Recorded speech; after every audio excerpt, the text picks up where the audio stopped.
लेखक Dale Carnegie द्वारा लिखित चिंता कैसे रोकें और जीना शुरू करें बुक हमें जीने की कला सिखाती है। यह बुक हमें व्यावहारिक तरीके से अपनी चिंताओं को छोड़ने और अधिक सकारात्मकता के साथ अपने कार्यों को करने पर जोर देती है। यह बुक हमें चिंता के कारणों से लेकर उनके प्रभावों, आदतों, मानसिकताओं और परेशानियों के बारे में भी बताती है। साथ ही हमें चिंता से निपटने के कई तरीके भी देती है। यह बुक हमें कोई दवाई नहीं देती है अपनी चिंताओं से निपटने के लिए, बल्कि ये हमें चिंता के कारणों को जानने और उस पर काम करने पर जोर देती है। इस बुक समरी में हम ऐसी ही कुछ बातों के बारे में जानेंगे जो हमें अपनी चिंताओं से निपटने मदद कर सकें। 1. वर्तमान क्षण में जीना। लेखक हमें अतीत की बातों पर पछताने और भविष्य के बारे में चिंता न करने पर जोर देते हैं, क्योंकि अतीत को कोई नहीं बदल सकता और ना ही भविष्य को। इसलिए हमारे पास केवल आज का समय और पल है, जिसे हम अपने अनुसार बना और बिगाड़ सकते हैं। जो हमारे बस में नहीं है उस पर पछताने और चिंता करने से जो हमारे बस में है उसे भी नष्ट कर लेते हैं। मानव स्वभाव के बारे में सबसे दुखद चीजों में से एक ये है कि हम सभी आज को जीना छोड़ देते हैं। हम सभी आज अपनी खिड़कियों के बाहर खिल रहे गुलाबों का आनंद लेने के बजाय आसमान में खिला किसी जादुई गुलाब के सपने देखते रहते हैं। लेखक चिंताओं से निपटने के लिए अनेक व्यावहारिक तकनीकी प्रदान करते हैं, जिसमें मेडिटेशन करना, गहराई से सांस लेना, प्रकृति को निहारना आदि शामिल है, जो हमें व्यर्थ की चिंताओं से दूर रखती है और हमारे मन को खुशी और संतुष्टि प्रदान करती है, जिससे हम वर्तमान पर अधिक ध्यान केंद्रित कर सकते हैं। उदाहरण के लिए, अगर हमें कोई प्रेजेंटेशन 1 हफ्ते बाद देनी है तो मैं इसे नहीं दे सकता या मैं कैसे प्रेजेंटेशन दूंगा, ये सोचने के बजाय हम उसकी तैयारी कर सकते हैं। अगर हमने कोई प्रेजेंटेशन दे दी है पर वह खराब हो गई तो हम आने वाली प्रेजेंटेशन को बेहतर करने की तैयारी में लग सकते हैं, ना कि पुराने प्रेजेंटेशन पर पछताते रहें। 2. चिंता को मैनेज करना। लेखक हमें बताते हैं कि चिंता हमारे मानव स्वभाव का एक स्वाभाविक हिस्सा है, जो हमें बताती है कि कुछ काम करना है या कुछ काम गलत हुआ है। लेकिन इस पर अधिक जोर देने से हम अपने कार्यों के प्रति ज्यादा नकारात्मक भावनाएं पैदा कर सकते हैं। इसीलिए चिंता को मैनेज करना जरूरी हो जाता है। निष्क्रियता संदेह और भय को जन्म देती है। कार्य आत्मविश्वास और साहस को जन्म देता है। यदि हम डर पर सफलता पाना चाहते हैं तो घर बैठकर इसके बारे में न सोचें, बाहर निकलिए और व्यस्त हो जाइए। लेखक चिंता को मैनेज करने के कई तरीके बताते हैं, जिसमें से 2 तरीके हमने अपने सामने रखे हैं, जो कि इस प्रकार है। समस्या समाधान की विचारधारा को अपनाना। इसमें हम किसी कार्य के प्रति उसकी समस्या और समाधान पर अधिक जोर देते हैं, न कि पूरे दिन उसके बारे में सोचते रहते हैं। मानसिक घरेलू सफाई का अभ्यास करना, जिसमें चिंता और चिंताओं के कारण लिखने और उन्हें व्यवस्थित करने पर जोर देते हैं, जिससे हम अपनी चिंताओं के बारे में बेहतर तरीके से जान सके और वह तरीका ढूंढ सके जिससे उन्हें कम किया जा सकता है। उदाहरण के लिए, अगर कोई व्यक्ति अपने पैसे को लेकर चिंतित है तो उसे अपने पैसे का बजट बनाना और उसे मैनेज करना सीखना होगा, जिससे उसकी पैसे की चिंता कम हो जाएगी। 3. सकारात्मक मानसिकता विकसित करना।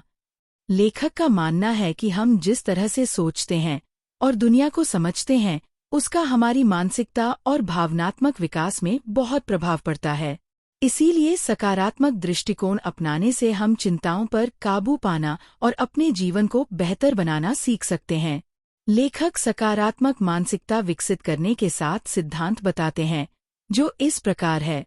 अपने दिमाग को रचनात्मक विचारों से भरें। खुद को सकारात्मक प्रभाव के घेरे में रखें। अपने आशीर्वाद गिनें। कृतज्ञता चिंता और नकारात्मकता के लिए एक शक्तिशाली हथियार है। सर्वश्रेष्ठ की उम्मीद करें।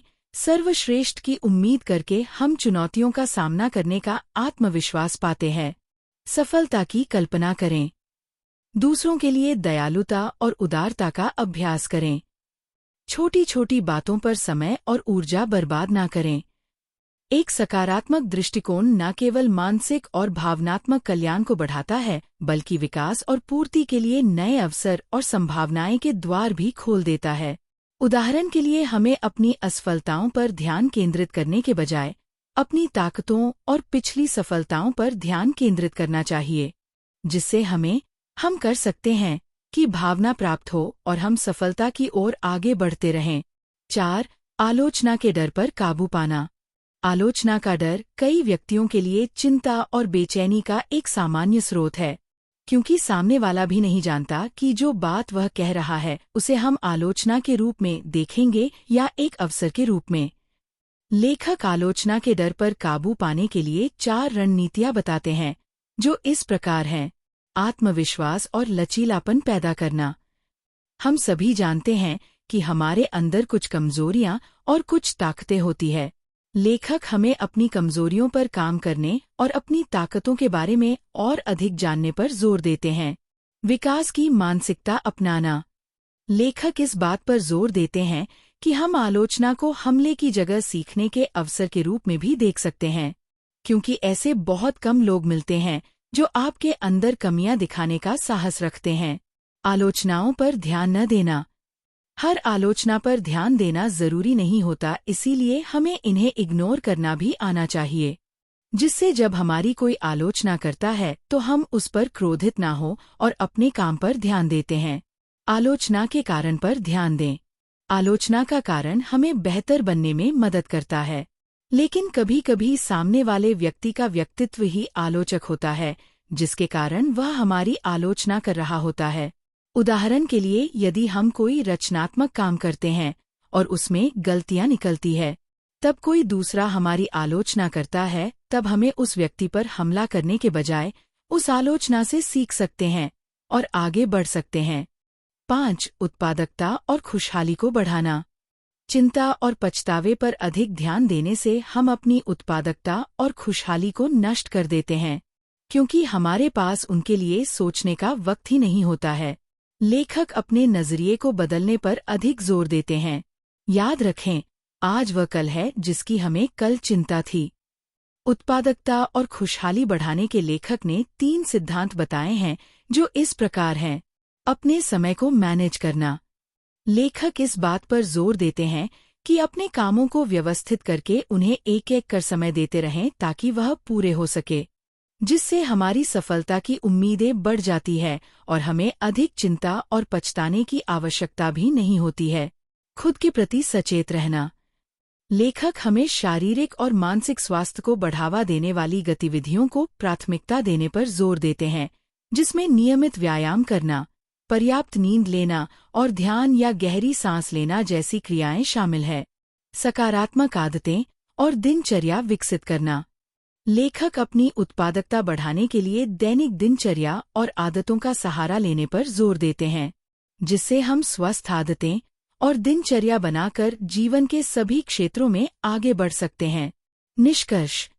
इस बुक समरी में हमने 5 महत्वपूर्ण बातें सीखी, जो इस प्रकार है। पहली, चिंताओं से निपटने के लिए हमें वर्तमान क्षण में जीना सीखना होगा।